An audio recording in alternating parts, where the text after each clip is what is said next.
Un gusto saludarlos nuevamente y agradecerles a todos ustedes el favor de su atención, así como al comité organizador por la posibilidad de participar en este evento. El día de hoy me interesaría compartir con ustedes información relacionada con la norma oficial mexicana en el consultorio clínico. Para realizar esta actividad tendríamos que recurrir a la revisión de las leyes y reglamentos vigentes en nuestro medio. Y esto lo podemos hacer a través de una práctica cotidiana, sencilla, que analizaremos en su momento. La información que recabamos está tomada de las fuentes específicas disponibles en el Internet, así como de libros, revistas, y se las proporcionaremos en esta presentación, así como en el material agregado que estará disponible para todos ustedes. Y la plática, conversación, podemos continuarla después a través del correo electrónico. Así es que les propongo que tranquilamente empecemos estas actividades analizando el funcionamiento de las normas oficiales mexicanas en el consultorio del pediatra, en el consultorio del primer nivel. Para esto, vamos mos- me interesa compartir con ustedes la información y cubrir 4 objetivos. El primero de ellos es establecer las generalidades de la norma oficial mexicana que son útiles en la práctica médica. El segundo de ellos es conocer cómo se proveen estas normas oficiales, cuál es el ente que las promueve y las difunde, y sobre todo, cómo vamos a ejercerlas en el consultorio de una manera obligatoria. Para recurrir a esto, consultamos la página oficial de la Secretaría de Salud que se relaciona con la norma oficial mexicana y que ustedes pueden recuperar a través de este sitio en Internet. Y en ella, en 2 párrafos, nos da la información suficiente para entender estas características: qué es la norma, quién la produce, cuándo aparece y cómo podemos aplicarla en el consultorio. Primero, en esta información podemos observar que nos dice que la norma oficial mexicana es un conjunto de normas, regulaciones o especificaciones técnicas que son obligatorias para realizar las actividades profesionales en el sitio llamado consultorio, y que esta serie de regulaciones técnicas contienen las características necesarias para que podamos proveer de una manera eficaz y segura los procesos y servicios que se estén realizando. Este es un concepto más que nada jurídico, donde se entiende que los procesos es el cúmulo de procedimientos llevados a cabo por el profesional de la salud para diagnosticar, para prevenir o para tratar las alteraciones fisiológicas que tenga el paciente, pero también de que en ese mismo proceso se pueden llevar a cabo los servicios, generalmente procedimientos de diagnóstico invasivos o no invasivos, así como aquellos relacionados con el tratamiento de estas enfermedades. Es por eso que para el legislador o el abogado, realmente la profesión médica es el conjunto de procesos y servicios que están relacionados con la atención de la salud de los pacientes que atendemos. Y por último, en el segundo párrafo de esta página, nos dice que las normas oficiales mexicanas tienen 3 características importantes que el médico debe de conocer. Primero, nos dice que estas normas, que son emitidas por un ente específico, deben de ser revisadas cada 5 años. Y esta revisión, que generalmente se realiza entre el cuarto y quinto año de que fueron publicadas, va a tener como resultado estas características: que la norma revisada se modifique, la intención es adecuarla al ámbito que estamos viviendo. Si esta norma dejó de funcionar o ya no es útil para los procesos o servicios que estamos realizando, deberá ser cancelada. O bien que si esta norma está vigente, que sigue funcionando, pueda ser ratificada por esta institución. De ahí que el resultado de esta revisión puede ser en 3 sentidos: a que se adecue al tiempo que es vigente, a que se cancele o bien a que se ratifica y siga funcionando. Y sobre todo, ¿quién es el ente que realiza este funcionamiento? Hasta junio del 2012 lo realizaba el Comité Consultivo Nacional de Normalización y Procedimientos para la Atención y de las Enfermedades. Este tomó mucho auge después del proceso de globalización que vivimos en la Secretaría, a través de la Secretaría de Salud, donde los diferentes relaciones comerciales con otros países impulsaron este tipo de normalizaciones para que, al menos en teoría, la atención fuera idéntica en todos los sitios donde se provea de estos servicios. Aquí vale la pena realizar una serie de comentarios y recomendaciones jurídicas para la realización de estas actividades. Fíjense cómo ya cambió el fondo, porque esto ya lo estamos ya no informando, sino ahora estamos analizando y proveyendo la asesoría. Primero, acabamos de explicar que estas normas que son emitidas por el Consejo Consultivo Nacional de Control de Enfermedades deben de ser publicadas en el Diario Oficial de la Federación, y generalmente esta forma de publicación aparece en el diario, se le designa un número específico, se relaciona con el año en que fue publicada y el contenido de esta norma. La que vamos a revisar ahora en específico es la norma oficial 016, publicada por el Consejo Consultivo de la Secretaría de Salud en el año 2012. Y esta está en relación a las características mínimas de infraestructura y equipamiento para hospitales y consultorios de atención médica especializada. Lo primero que debemos de distinguir es que existen dos conceptos. El profesional de la salud tiene el concepto de que el consultorio es el sitio donde él va a revisar, a atender y a tratar a sus pacientes. Así, para esto se va a llegar de una serie de insumos y equipos para realizar esta actividad. Sin embargo, el Poder Legislativo, a través de la Secretaría de Salud, ha considerado que estos procesos, primero, deben de ser realizados en un área física específica, y por eso le piden al profesional de la salud que declare por escrito dónde va a realizar estos procesos, y a esto lo identificamos como consultorio. Si bien esta área física puede ser utilizada por uno o más galenos, la actividad preponderante debe ser la atención de los pacientes y la realización de procedimientos necesarios. No podrá realizarse ninguna otra actividad de índole civil, mucho menos mercantil. Para esto, en la norma oficial mexicana 016 del 2012 nos pide que esta área física, una vez que ha sido declarada por el profesional de la salud, cumpla con esta serie de requisitos. Instalaciones sanitarias mínimas, que generalmente implican la presencia de un lavabo para la asepsia del médico y de sus pacientes, equipamiento para la elaboración de actividades propias de la actividad médica, así como el equipo necesario, termómetros, baumanómetros, etcétera, que sean necesarios para realizar esa actividad. Aquí, por ejemplo, no están a la vista y ustedes me podrán verificar que no encontramos ni el estadímetro ni la báscula, que son dos procesos que generalmente realizamos los pediatras en el consultorio. Pesar y medir al niño para obtener una idea del desarrollo que está teniendo acorde a su edad. También nos pide que el profesional de la salud se haga cargo del equipo médico necesario para las actividades que él va a realizar, así como los insumos necesarios. Esta foto recuperada del Internet, tomada durante la pandemia de COVID-19, nos da una idea clara de esto.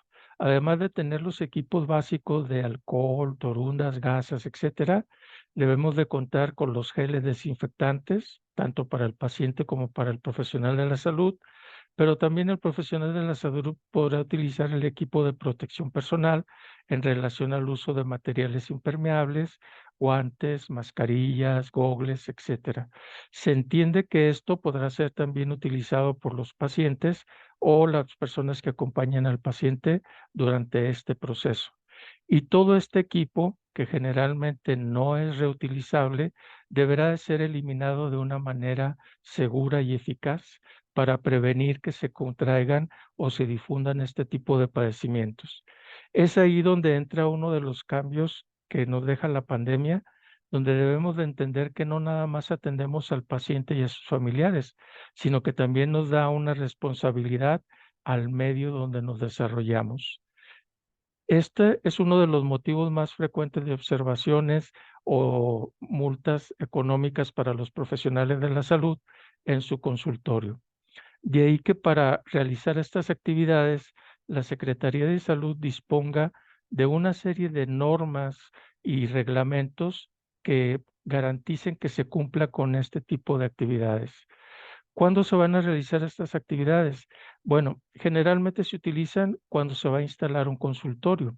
Y para esto, y con base en la experiencia disponible, la Comisión Federal de Prevención de Riesgos Sanitarios establece una serie de normativas que son ya proporcionadas al profesional de la salud a través de guías de verificación. La primera vez se necesita que se solicite por escrito este tipo de verificaciones para la apertura del consultorio. Y las características más importantes es que siempre deberá ser solicitada por escrito, ya sea por medios electrónicos o de manera personal en el escritorio de la dependencia. Y en esto se van a verificar algunos requisitos indispensables. Por ejemplo, se entiende que un consultorio deberá ser atendido por un profesional de la salud, el cual deberá contar con su título de una institución avalada por la Secretaría de Educación Pública que avale el estudio y práctica de esta profesión. También se deberá de garantizar la capacidad o aptitud médico-legal a través de una cédula profesional y cubrir otros requisitos, ¿no? Como declarar el lugar físico, las características, los horarios, el tipo de procedimientos que se van a realizar, etcétera. Una vez que se entrega esta solicitud y esta documentación en la oficina de la Secretaría de COFEPRIS, se va a realizar una inspección y el resultado deberá ser que se otorgue la autorización para el funcionamiento de esta área física como consultorio. Este es el trámite más común que se realiza y lo pueden hacer de manera personal o a través de algunos gestores, como pueden ser contadores públicos, asistentes legales, etcétera. Pero siempre deberán de cubrirse los requisitos en relación a las características del profesional de la salud. La siguiente actividad que se realiza es la visita de verificación. En lo personal, nunca me realizaron una visita de verificación en los más de 30 años de consultorio, pero esto está disponible y depende de la COFEPRIS el que se realice este tipo de actividades. Generalmente son seleccionadas al azar.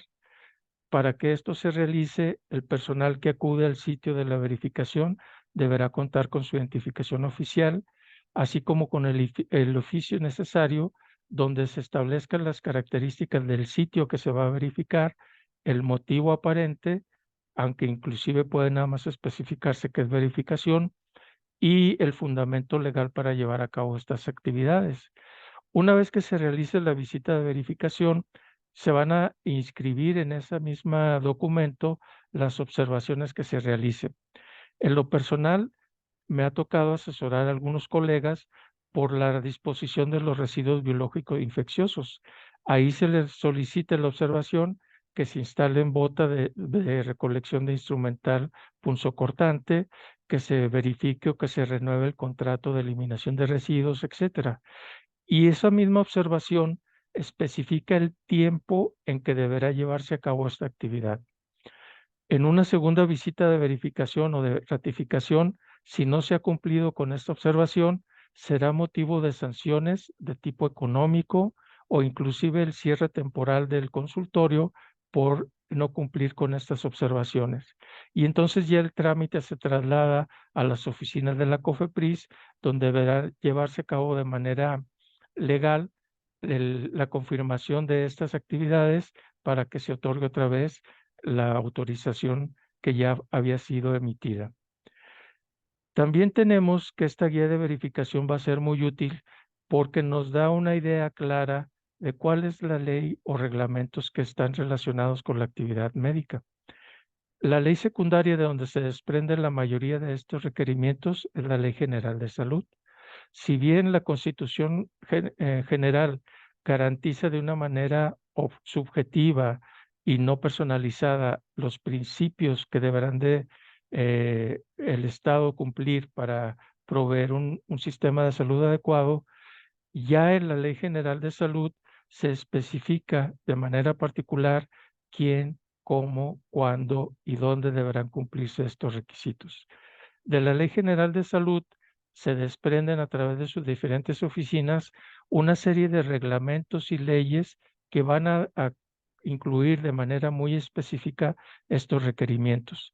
Por eso podemos tener requerimientos de tipo sanitario, pero también los podemos tener de tipo laboral o inclusive de tipo legal o penal.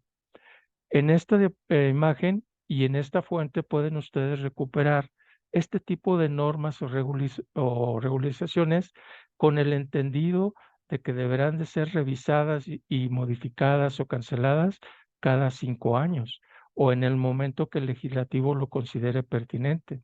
Y es por eso que el reto para el profesional de la salud es conocer la existencia de estos reglamentos y estar al pendiente o buscar la asesoría cuando ocurran cambios o modificaciones. Y para concluir esta primera parte, ¿cuántos tipos de consultorios puede haber? Pues en general las normas son aplicables a todos los consultorios, pero habrá algunas actividades que necesiten cumplir con algunas características particulares. En la mayoría de los consultorios se requieren de los insumos, el mobiliario y la disposición de los residuos como lo analizamos previamente, pero en algunos donde se realicen a cabo diagnósticos con aparatos o dispositivos ionizantes, se requieren protecciones específicas, paredes emplomadas, uso de materiales o mandiles que cubran del contacto con las radiaciones, etcétera. El ejemplo tradicional de lo que puede ser un consultorio especializado es en el caso de los consultorios dentales, donde sabemos que hay una gran cantidad de residuos biológicos y requieren ser manejados y eliminados de una manera segura. También existen procedimientos donde se realiza el contacto físico intenso con los pacientes y esto requiere de que previamente, durante y después de la realización de este procedimiento se cubran con las medidas de asepsia indispensables.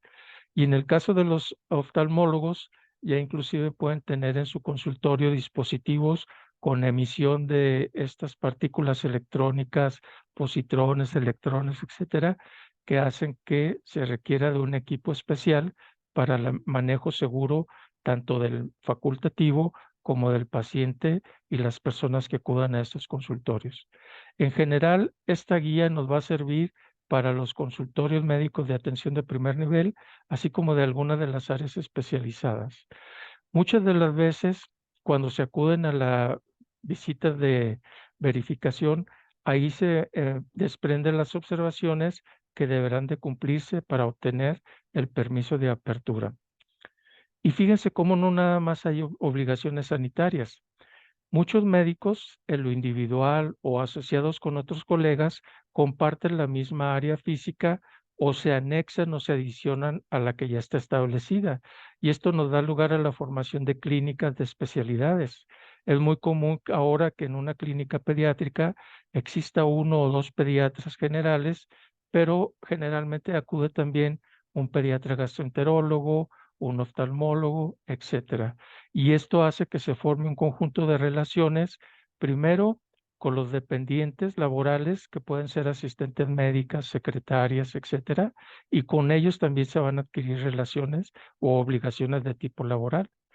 Con los colegas también se deberá de especificar en este tipo de convenios, acuerdos o clínicas cuál va a ser su relación o representatividad en relación a las obligaciones fiscales, laborales y profesionales de este grupo de instituciones. Y finalmente, algo que es de llamarse la atención, cuando trabajamos en un hospital, generalmente el hospital a través de sus funcionarios administrativos se encargan de estas obligaciones fiscales y ya nos aparece en nuestro recibo de nómina que el cumplimiento de ellas a través de la recuperación de impuestos, etcétera. Pero si ejercemos en el consultorio, nosotros directamente deberemos de cubrir estas obligaciones fiscales y si tenemos dependientes laborales, también deberíamos de atender o acordar con ellos quién se va a hacer responsable de las obligaciones fiscales de esta relación.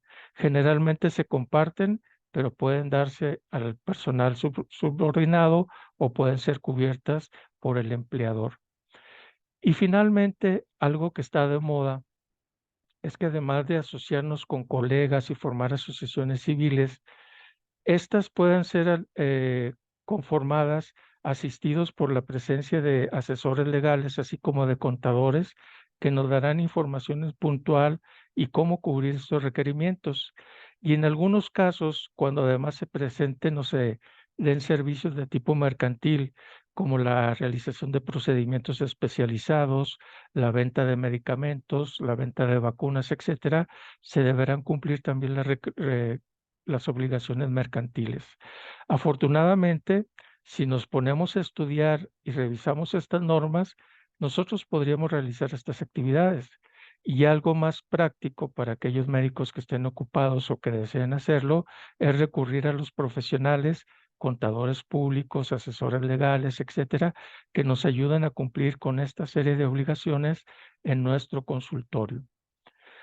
Para resumir este primer punto, vayamos a entender que las obligaciones del médico en su consultorio van a ser clasificadas de acuerdo a la relación que tenga. Y así, por ejemplo, deberíamos entender que en relación a las normas sanitarias, el origen de estas regulaciones proviene del Comité Consultivo Nacional de Normalización y Control de las Enfermedades. Este es el comité, es un grupo de personas, algunas de ellas funcionarios públicos de la Secretaría de Salud, otros pueden ser nombrados de manera honoraria. Ellos se reúnen periódicamente, analizan la situación y mediante un consenso pueden hacer modificaciones, pueden cancelar una norma o pueden permitir que siga vigente a través de una ratificación. Este Comité Consultivo Nacional de Normalización de Prevención y Control tuvo sobre todo auge a finales del siglo XX y al inicio del siglo XXI por los tratados comerciales que firmó nuestro país y en donde nos pedían que ejerciéramos el mismo tipo de actividades que realizan en otros sitios como Estados Unidos y Canadá. Ahora sabemos que existe una serie de modificaciones, sobre todo a partir de junio del año pasado, donde se ha modificado la estructura, el funcionamiento y las características de estas regulaciones sanitarias. Una vez que sabemos quién es el responsable de la modificación de estas normas, deberíamos de entender y utilizar que una vez que se haga esta revisión, deberá ser publicada en el Diario Oficial de la Federación para que aparezca y entre a funcionamiento al día siguiente de su publicación.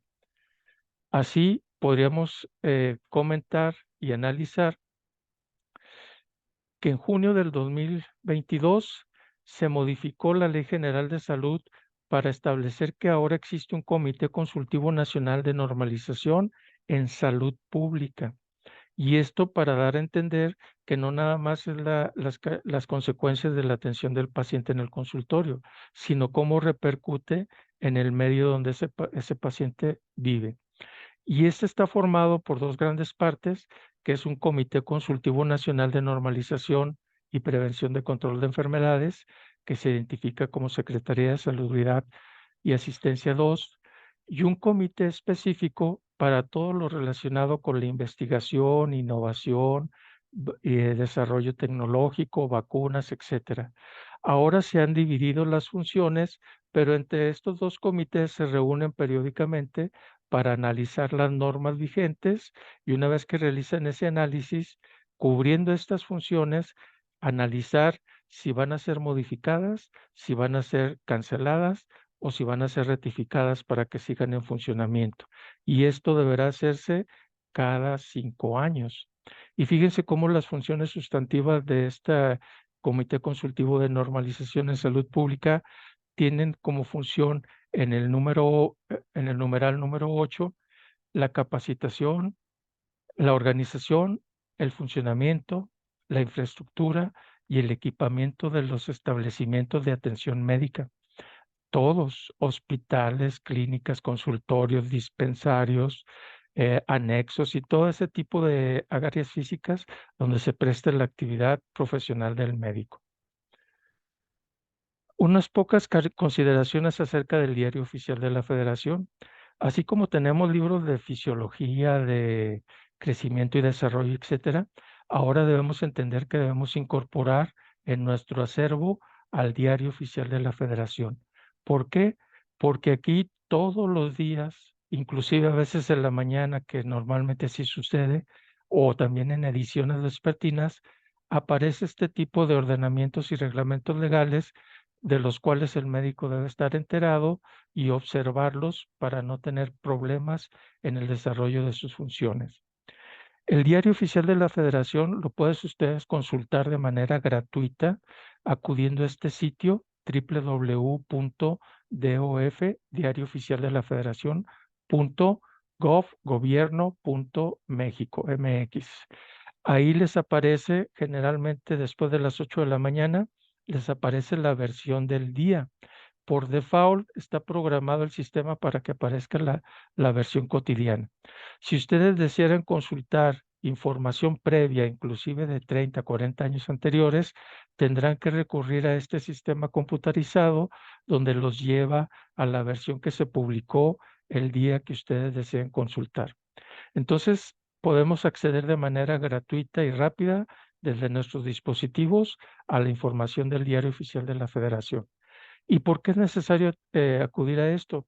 Porque fíjense cómo esta es una imagen tradicional identificada por el emblema del Ejecutivo, el nombre del diario, importante la fecha y aquí en ocasiones también se incluye la versión, si es matutina, si es vespertina o en algunos días no hábiles, se publica a través de suplementos como lo vamos a ver ahorita.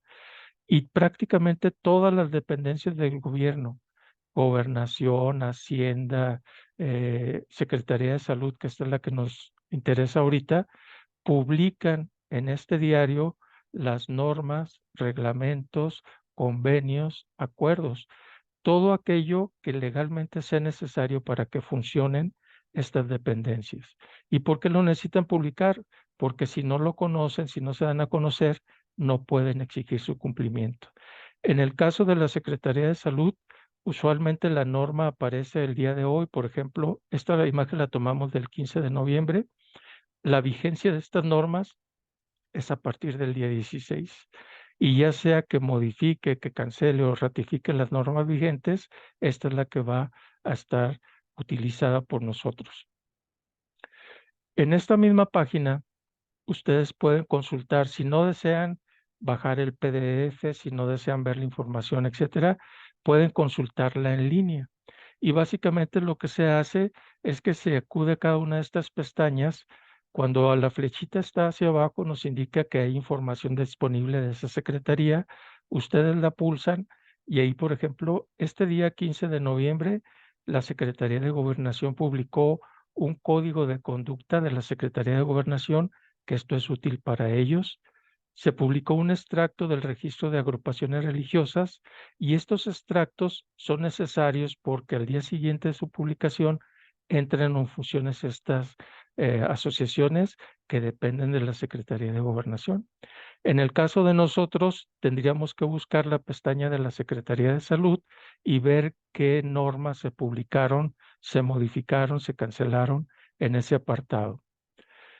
Y entonces podríamos entender, aunque se ve el panorama muy extenso, muy oscuro, pero la verdad es que una vez que uno realiza las funciones de consultorio, debemos entender que tenemos funciones de tipo civil. Estas obligaciones son en relación al paciente, a sus familiares, y ahora sabemos que es en el medio donde el paciente vive. Es por eso que ahora son de tipo de salud pública. Tenemos responsabilidades o obligaciones de tipo administrativo si proveemos los insumos, el equipamiento, si contamos con esas características que nosotros decimos ofrecer en la realización de la consulta médica. Y desafortunadamente, si el resultado de estos procedimientos, de estos procesos que realizamos, conlleva la existencia de un daño físico, mental o patrimonial del paciente y sus familiares, también se podrán desprender obligaciones de tipo penal. Entender que si tenemos relación con secretarias, asistentes, con enfermeras o inclusive con colegas que dependan de nosotros laboralmente, vamos a adquirir obligaciones de tipo laboral y casi siempre el hecho de que tengamos el consultorio nos va a llevar a cabo estas obligaciones, las sanitarias y sociales. Es por eso que esta modificación introducida por el gobierno actual en junio del 2022 modificó desde el nombre al Consejo Consultivo en Salud Pública y modificó o insistió en las obligaciones de tipo sanitario para la población en donde residimos. Afortunadamente, esto ya es una tendencia mundial. Sabemos que desde el siglo pasado, después de la Segunda Guerra Mundial, se reunió un grupo de expertos en Europa y establecieron un código internacional de ética médica. Se agruparon en la Asociación Médica Mundial y establecieron este tipo de actividades para el profesional de la salud. Se ha modificado periódicamente y la última modificación fue el año pasado, en octubre del 2022, donde establecieron alrededor de 63 normas o recomendaciones de tipo ético para el ejercicio de la profesión. Y la mayoría, puedo decirles que la mayoría de ellas, salvo 2 o 3 que no aplican en México, están incluidas en este tipo de actividades.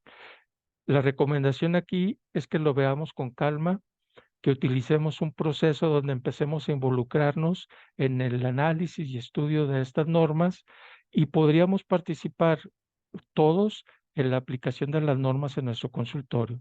Y también podemos opinar de manera individual o a través de las asociaciones civiles, colegios, confederaciones, etcétera, para la elaboración y de características de estos requerimientos. Y entonces, para concluir esta primera parte de la presentación, yo les podría decir que el médico actualmente necesita conocer y aplicar, esto es muy importante, aplicar las normas vigentes, sobre todo en el consultorio médico donde es responsable directo, para que le permitan ejercer una actividad profesional sin contratiempos. ¿Y cómo podemos conocer y aplicar? Consultando los diarios, consultando la normatividad, asesorándonos de contadores, de asesores legales. Y fíjense que aquí hay algo muy importante. Todas las asociaciones médicas, colegios, confederaciones, etcétera, por ley deben contar con asesores jurídicos. Si no les preguntan o no funciona el asesor, esa es otra cosa. Pero aquí debemos nosotros ya entender que debemos de conocer y aplicar este tipo de normatividad. Y es la manera más eficaz que yo les puedo recomendar para prevenir o evitar los problemas de tipo legal. Entender que con estos cambios realizados a partir de junio del 2022, las obligaciones de los médicos no nada más se encuentran en relación al paciente. En nuestro caso de la pediatría también están en relación a sus familiares, como una especie de dolientes o de eh, tutores o asesores, así como del entorno social en que vive el niño. Vemos otra vez el problema de enfermedades reemergentes que pueden llevar a cabo una gran cantidad de casos, como en el caso de las enfermedades transmisibles por vectores, y que generalmente su disposición está incluida en las normas oficiales, pero nosotros hacemos una práctica profesional basada en el concepto científico o en la experiencia empírica y ya no es suficiente. Hay médicos que atienden muy bien a sus pacientes y los recuperan, por ejemplo, de una zoonosis, de los piojos, etcétera, pero también el médico debe influir o recomendar medidas para los demás pacientes o familiares que convivan con el paciente que estamos atendiendo. Este es el famoso concepto de integración de la salud pública. Y finalmente, ya de manera muy específica, entender que estas normas son analizadas, hay un Comité Consultivo Nacional de Salud Pública, y que este análisis puede tener como resultado final que esas normas se modifiquen o se cancelen cada 5 años. ¿Y qué debemos hacer? Pues estar al pendiente de la información en los medios, en el Diario Oficial de la Federación sobre todo, o buscar la asesoría en contadores, en asesores legales, etcétera. Esta es la información que yo les puedo proporcionar para cubrir el primer objetivo, que es proporcionar información sobre las normas oficiales mexicanas. Y si ya logré convencerlos de que además de estudiar fisiología, pediatría, líquidos y electrolitos, etcétera, también tenemos que entender nuestra relación con los pacientes y su entorno, Ahora debemos incluir el estudio de las normas oficiales mexicanas o los reglamentos oficiales. Y en esta segunda parte, a través de un ejercicio práctico, analizaremos algunas de las características de estas normas. Fíjense cómo a finales del mes de junio de este año aparecieron noticias en prensa primero, luego en los medios electrónicos y finalmente en la televisión, donde nos hacían referencia de que se cancelaban 35 normas oficiales y que obviamente esto va a impactar la manera en que se realiza el ejercicio de la profesión en médica en nuestro país. Y esto es cierto. Lo que pasa es que en el diario oficial de la Federación del día primero del mes, fíjense cómo la información aparece el día primero y aparentemente surte efectos a partir del día siguiente, y nosotros nos enteramos o empezamos a discutirlo hasta 30 días después. Aquí lo que sucede es que a través de un suplemento, les recuerdo que habíamos visto que se aparecen en el Diario Oficial de la Federación leyes secundarias, reglamentos, acuerdos, convenios, pero también aparecen estos suplementos. Inclusive se publicó en un día inhábil. Y fíjense quién lo publica, la Secretaría de Economía. Y uno se preguntará, ¿por qué la Secretaría de Economía si yo soy médico y todo eso?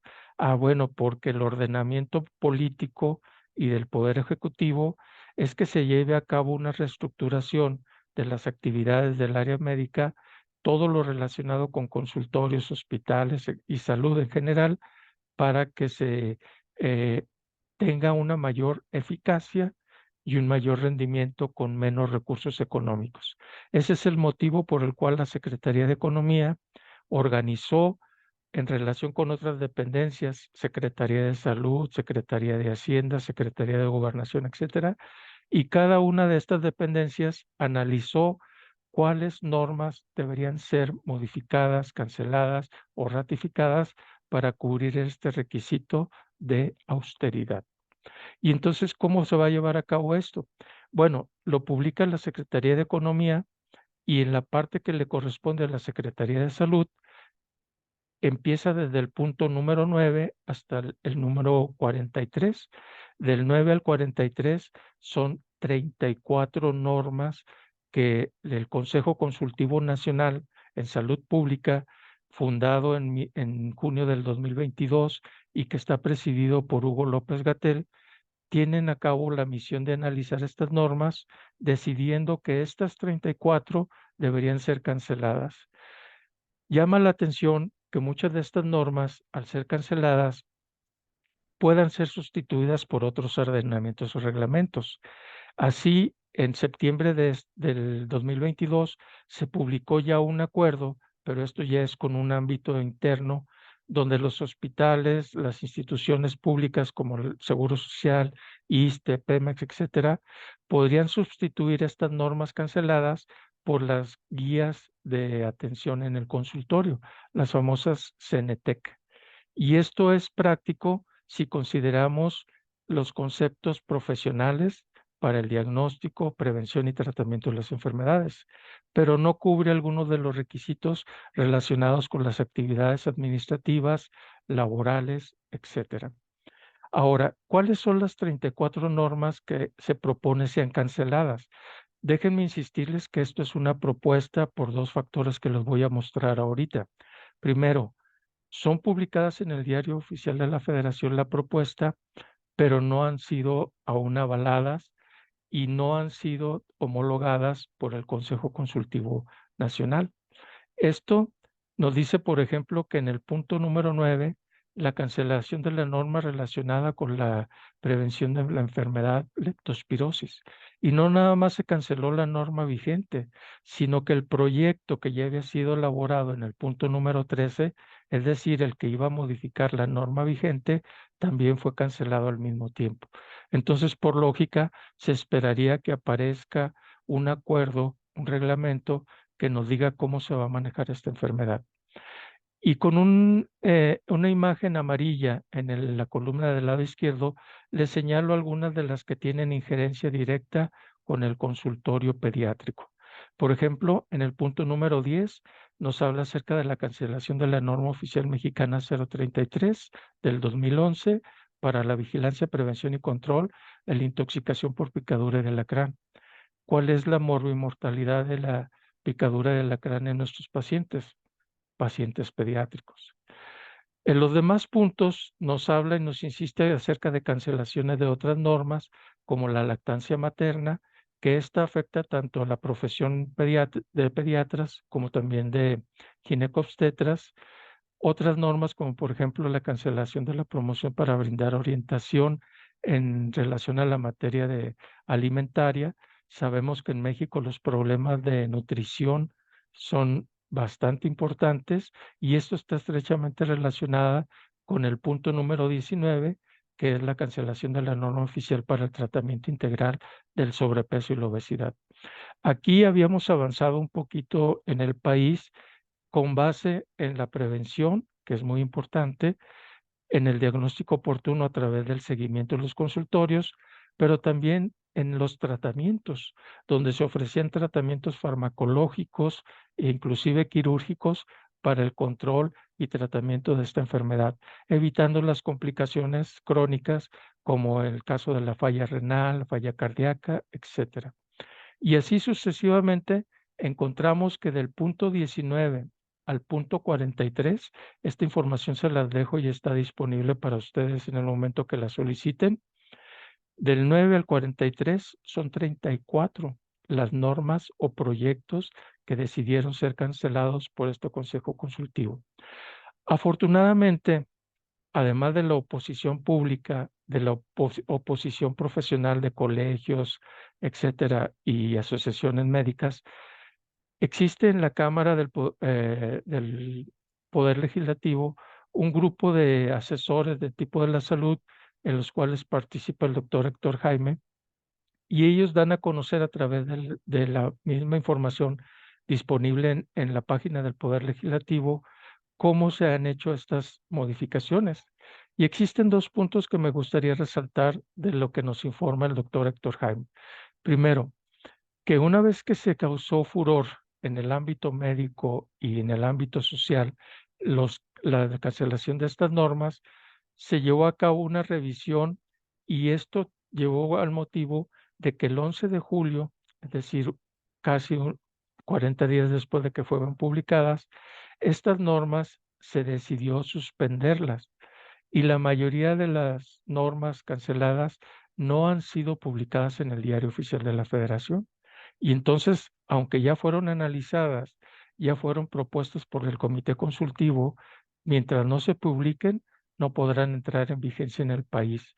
A esto se le llama impas jurídico y es porque en cualquier momento se podría completar este procedimiento si el Ejecutivo, a través de la Secretaría de Gobernación o la Secretaría de Salud, deciden publicarlas. Y también nos informa el doctor Héctor Jaime Ramírez que existen algunas implicaciones importantes. Por ejemplo, el 11 de julio ya se publicaron estas normas, pero no han sido ratificadas y estas se entendería que están automáticamente canceladas. Aquí podríamos sustituirlas en el ejercicio profesional riguroso si estamos en el hospital por las normas ONETEC y en el caso del consultorio privado por el uso de las actividades médicas, como es la integración del expediente clínico, la interconsulta con colegas, etcétera, y eso nos daría fundamento profesional para avalar las medidas de prevención, tratamiento y control de este tipo de enfermedades que han sido modificadas.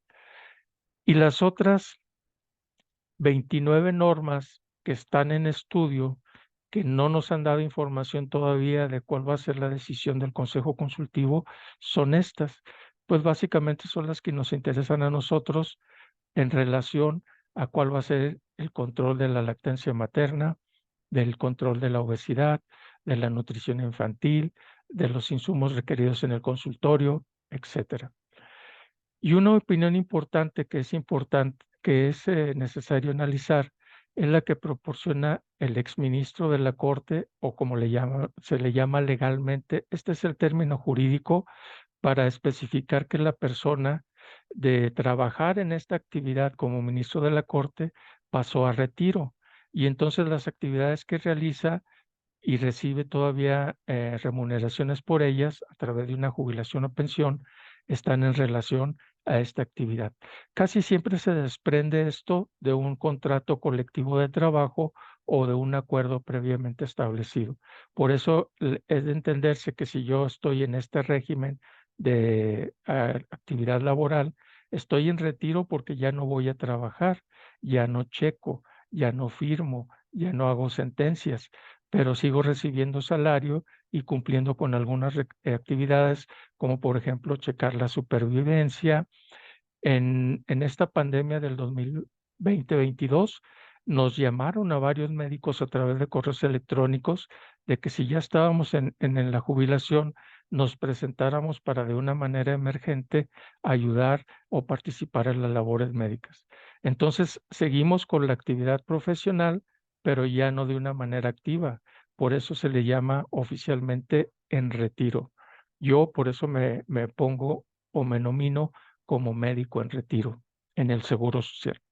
Bien, ¿y cuáles son las opiniones que nos proporciona el exministro o ministro en retiro, José Ramón Cosío? Primero, que entendamos que estas normas oficiales tienen la función de cumplir requisitos de armonización entre los tres países que firmaron el Tratado de Libre Comercio, México, Canadá y Estados Unidos, por lo que no nada más deberán resolverse en el ámbito nacional, sino que también tendrá que haber algún análisis internacional para entender cómo van a ser modificadas, canceladas o ratificadas este tipo de nominaciones. Y segundo, de que con base en la ratificación que se realizó en julio del 2022 en el Tratado Comercial de América del Norte, ya por el gobierno actual, hay una ley de infraestructura de calidad y esta es la que nos deberá de intervenir para decirnos específicamente, en el caso de los consultorios, cómo se deben de integrar, cómo deben de funcionar, cómo se supervisan e inclusive cómo es necesario informar de la cancelación de estas actividades. Entonces, si se fijan, no nada más basta con decir que se cancelan las normas oficiales mexicanas, sino que deberá haber un proceso, un procedimiento que nos diga cómo va a persistir la actividad del médico en su consultorio. Y por eso es necesario estar al pendiente, recabar la información de los medios oficiales, asesorarnos con las personas que ustedes consideren pertinentes, sobre todo los asesores legales de las asociaciones médicas y jurídicas que intervienen en este tipo de procesos. Les agradezco el favor de su atención. Quedo a sus órdenes de manera de los medios electrónicos para proporcionarles información específica que ustedes quieran recabar sobre lo que acabamos de informar y analizar, o inclusive para que juntos analicemos la información que sigue persistiendo. Considerando que estamos en tiempo, quedo a su disposición. Muchas gracias.